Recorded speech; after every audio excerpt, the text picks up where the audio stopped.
Anda tadi berbicara terkait mengenai sangat filosofis dan ini ya, masuki ruang-ruang ide. Nah, saya akan bicara terkait mengenai hal yang sangat teknis sebenarnya. Untuk salah satu contohnya gini, di Pati maupun di Rembang ataupun gugatan-gugatan yang kami lakukan sebenarnya, kami tidak pernah mengklaim bahwa itu adalah gugatan kemenangan-kemenangan yang kemudian karena ini ya, hasil dari rumusan-rumusan dari kawan-kawan LBH atau tim loyal. Enggak. Coba bayangkan misalnya yang dijadikan pembanding apa? Gua. Yang dijadikan pembanding mata air, yang dijadikan pembanding itu adalah makam ini ya. Ageng Ngerang. Nyi Ageng Ngerang. Nah, sebenarnya itu adalah pengetahuan lokal yang kemudian diproduksi kembali, yang itu dianggap menjadi perlawanan. Nah, pengetahuan lokal itu yang kemudian kalau sekarang ini sebagai satu alat perlawanan. Nah, kalau kemudian berbicara terkait mengenai bagaimana tahapan-tahapan ketika ada seperti ini ya, serangan-serangan kapital dalam bentuk korporasi, saya malah akan bertanya, sejauh mana kawan-kawan mengetahui desa kawan-kawan? Sejauh mana kawan-kawan mengetahuinya?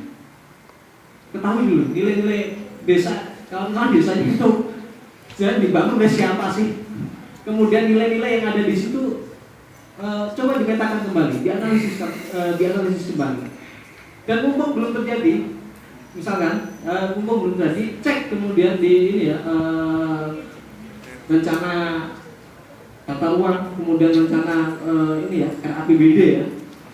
Nah itu kemudian akan muncul. Kalau itu tidak muncul misalkan kawasan kawan-kawan masih aman, segera lakukan pengorganisasian di masyarakat lewat muda atau apapun yang kawan-kawan masih ini ya. Kalau dengan orang-orang tua kawan-kawan agak kekalahan ya. Dengan yang anak-anak SMA itu ya kita. Nah itu yang pernah saya lakukan di desa saya. Orang ini ketemu dengan kawan-kawan ini dikumpulin bentuk karang taruna dan ini ya diorganisir lah. Melakukan pengorganisasian, kemudian mulai melakukan pengenalan terhadap ini desa. Temukan kembali nilai-nilai dan kemudian kalau bisa kemudian intervensi kebijakan dalam ranah yang paling sangat mungkin dilakukan adalah kebijakan di desa. Lewat apa? Peraturan desa. Bahkan kalau kawan-kawan menemukan satu pohon, yang itu pohon itu adalah pohon keramat, diperdeskan aja pohon itu. Mbah, sopo. Kenapa tidak? Iya, diperdeskan aja. Karena pada suatu saat perdes itulah yang kemudian akan melindungi desa kawan-kawan. Kalau dalam perspektif lingkungan. Nah sebenarnya kemudian tidak hanya berbicara lingkungan nih, apa yang kawan-kawan temukan di desa, saya kira analisisnya akan sangat menarik nanti, tidak hanya berbicara terkait mengenai nilai-nilai yang ada di masyarakat, tapi juga nilai-nilai ini ya, ekonomi, bagian kerjanya seperti apa dan yang lainnya. Apakah ada sistem kelas di desa kawan-kawan juga? Pembagian kerja. Ada sistem kelas juga di desa kawan-kawan. Ini menarik tuh. Dan siapa yang memegang siapa yang memegang ini kebijakan tertinggi? Ini yang dilakukan oleh LBH.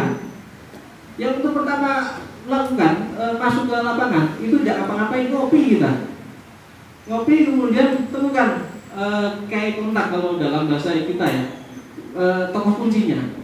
Tokoh kunci. Misalkan siapa sih tokoh kunci itu ini? Dalam pembentukan tokoh kunci ini ya agak menarik, tidak bisa dipatenkan ya. Intinya dia adalah yang memegang kebijakan politik desa. Misalkan tokoh ini siapa sih yang terkait mengenai nilai-nilai ini ya? Misalkan sedekah bumi. Siapa sih yang menentukan ini sedekah bumi? Oh, kepala desa. Ternyata kita dan kepala desa cerita. Waktu saya datang ini, waktu sedekah bumi itu saya itu datangnya ke Mbah itu. Berarti Mbah itu kepala desa bertokoh kunci dia. Karena dia masih memerlukan persetujuan dari orang yang lebih dipercaya lebih tinggi ya. Nah, sampai kemudian pada satu orang yang tidak mau orang yang paling tinggi dan maksudnya tidak memerlukan persetujuan lagi dalam hal apapun, dalam hal ini ya, misalkan dalam hal kebudayaan misalnya, ya itulah tokoh kunci yang bisa diambil datanya. Karena persoalan salah data, maka juga akan salah dalam hal ini apa pemetaan sosialnya. Iya, jangan-jangan kita ini seringkali ini kawan-kawan KKN ini datang. Wah, KKN. Ini kadang-kadang ini perspektifnya kepala desa banget. Atau perspektifnya pelanggan-pelanggan desa banget. Bahkan kemudian programnya itu akhirnya program-program PNPM hampir mirip itulah. Bukan saya, Mas. Bukan kebutuhan masyarakat. Sosialisasi pemilu. Ya, karena tidak melalui perusahaan-perusahaan kita. Saya kira karena ini sangat teknis. Kalau kemudian bicara terkait mengenai hal-hal apa yang perlu dilakukan, ya mengetahui ya baca RT/RW itu bisa dibaca. Tapi yang saya kira paling mungkin bisa dilakukan oleh kawan-kawan untuk melakukan pemetaan. Kalau tadi menarik kan Budi Cipta menyampaikan bahwa saya membayangkan di desa saya saja itu ada sekitar 20 lebih mahasiswa dengan berbagai fakultas. Kalau dia mau pulang saja kembali ke desanya, membangun desanya, tidak diajarkan menjadi ini ya, maksudnya apa? Biar kita itu kan dari ini ya, pendidikan itu membentuk kita itu menjadi orang yang minggat dari kampung kita. Iya, kalau di kampung itu balik kampung dianggap nggak berhasil loh, gagal loh. Balik Rembang. Iya, balik ke desanya kemudian bangun desa dasar itu. Tapi sayangnya anak-anak IPB yang memiliki ini pengetahuan teknis pertanian akhirnya dari PPL kemudian jadi sampah sekarang ini. Orang merusoi apa? Si toke brengsek tes. Kelompok tani. Iya. Kemprok. Mengambil bantuan dan yang lain. Tidak ada satu pengetahuan pun yang ini ya yang bisa yang didapatkan dari kawan-kawan yang kemudian kembali kampung itu sudah berlabel dinas ya. Itu jadi persoalan sebenarnya. Dan yang kedua terkait mengenai smelter. Nah sebenarnya pemetaan terkait mengenai ideologi ini ya aliran ideologi lingkungan ada ekofasisme dan yang lainnya itu sebenarnya kalau saya itu sih dikaitkan dengan smelter. Kalau saya sih sebenarnya ini apakah pembangunan itu kembali lagi akan membatasi hak akses masyarakat terhadap sumber daya alam atau tidak itu apapun bentuknya, mau itu atas nama negara, mau itu BUMN atau apapun. Misalkan saja untuk Rembang itu selalu yang dibingungkan adalah ini kepentingan negara daripada dikelola oleh asing, bangun Indonesia, dikelola oleh Indonesia. NKRI. Pengelolaannya Bu, ini persoalan kerusakan lingkungannya.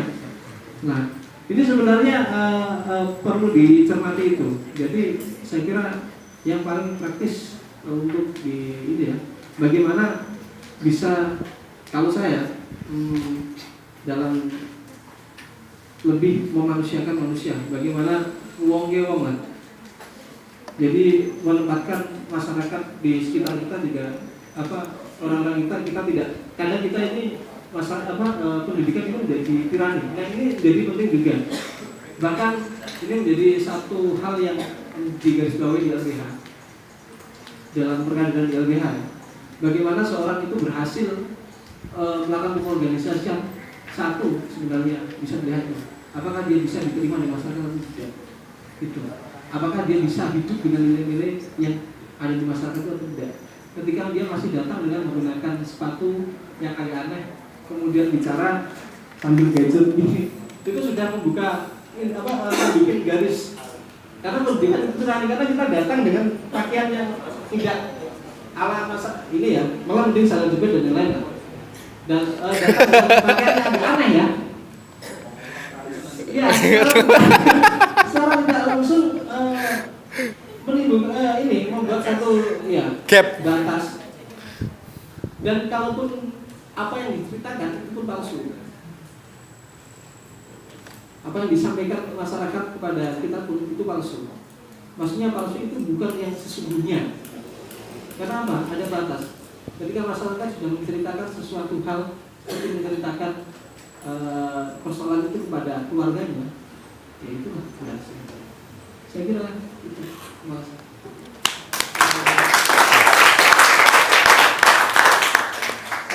Aku nambahin sebentar. Nah, terus. Saya masih ingat dengan ini SB. Jadi bukan orang yang pertama kali memperkenalkan soal pembangunan smelter di Indonesia itu SBY. Ketika dia menjadi presiden tahun 2009, dia dalam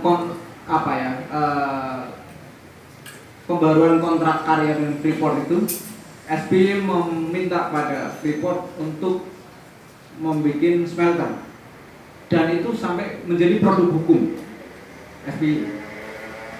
Tapi SBY juga yang membatalkan, terutama lewat tangannya Hatta Rajasa. Jadi dia dibangun argumentasinya pelan-pelan sampai muncul keputusan menteri, dan waktu itu Hatta Rajasa yang mengatakan bahwa pembangunan smelter bisa ditunda nanti.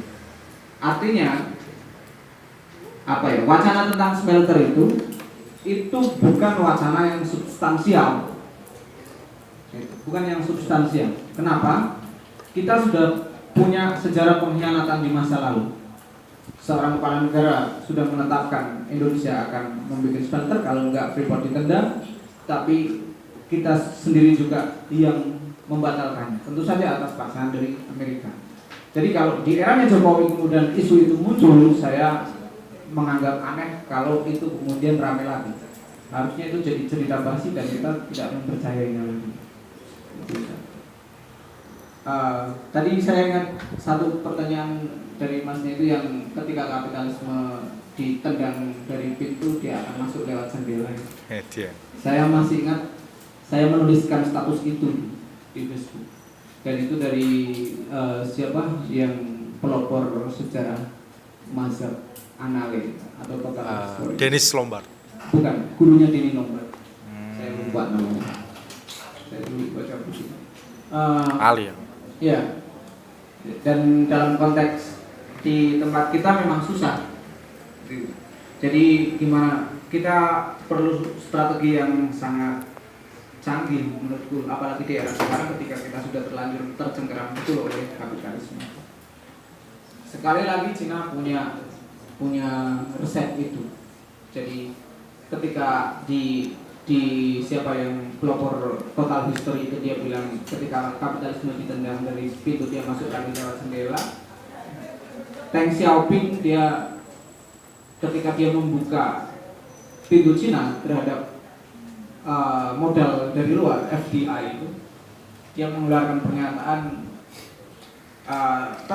terserah mau kucing hitam atau kucing putih, sepanjang dia bisa menangkap tikus akan kita pakai. Jadi mau komunis mau kapitalis, Islam, kalau misalnya bisa dipakai untuk kepentingan Cina, itu bisa dipakai.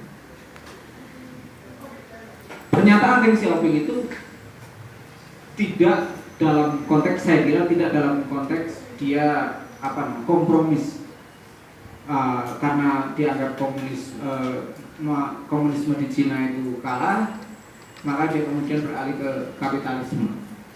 Tapi dia sudah berhitung betul bahwa ketika dia membuka terhadap kapital, dia akan bisa mengelola kapital itu dengan baik. Salah satu contoh paling jelas misalnya, masuknya Cina, modal dari Amerika dan Eropa ke Cina itu tujuannya sebenarnya tadinya untuk mengambil buruh Cina yang sangat murah. Tapi mereka punya kelemahan. Kapitalisme di Eropa dan Amerika itu kapitalisme yang berbasis perang. Jadi teknologi persenjataan buruhnya itu banyak. Nah, mereka itu gagal membangun itu di Cina. Karena kalau membangun teknologi perang di Cina jelas akan menerkam Amerika. Jadi mau hitam atau putih, asal bisa menangkap tikus itu benar. Karena yang ditangkap memang modalnya mereka, modal Amerika dan Eropa, yang bukan dari teknologi perang. Setelah modal itu ditarik ke Cina dan mereka memutarnya, mereka membangun teknologi perang sendiri, dan itu yang membuat kenapa mereka bisa bertahan sampai sekarang. Jadi candaan itu yang kapitalisme ditendang dari pintu keluar dari pintu masuk lewat jendela, saya kira terjawab dari Deng Xiaoping. Cina lagi. Terima kasih.